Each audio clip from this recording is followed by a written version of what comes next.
अस्सलाम वालेकुम। हम लोग इस वक्त रमज़ान बॉर्डर पे, ईरान पाकिस्तान बॉर्डर पे, यहाँ ज़ायरीन का बहुत ज़्यादा रश है। इस वक्त ज़ायरीन की बहुत बड़ी तादाद मौजूद है। लेकिन एक बात बताता चलूँ कि बहुत सारे गाड़ियाँ हैं जिसमें सूबा बलूचिस्तान सिस्तान ईरान से आते हुए गाड़ियों पे हमला हुआ है। ये देखें, शीशे तोड़े हैं और एक गाड़ी पे तो बाकायदा फायरिंग किया गया है और कई बंदे ज़ख्मी हुए हैं। ठीक है, आप देख सकते हैं लाखों के बेचारे ड्राइवर का, मालिकान का नुकसान हुआ है। और यहाँ पे ईरान गवर्नमेंट ने जब यहाँ से इंटर हो रहे थे, इंश्योरेंस के बाकायदा पैसे लिया गया, ईरान गवर्नमेंट ने पैसे लिए, लेकिन इस वक्त ईरान गवर्नमेंट की तरफ से कोई पैसा अदा नहीं कर रहे बेचारे मालिकान को या गाड़ी के चलाने वालों को। और बहुत सारे गाड़ी में ज़ायरीन भी ज़ख्मी है। अच्छा, एक गाड़ी हो गया, दूसरी गाड़ी में आपको दिखाता हूँ, आगे चलते।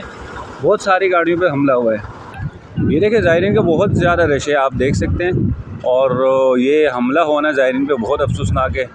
आज ख़बर आई थी रात को अफ़गानिस्तान में ज़ायरीन पे हमला हुआ।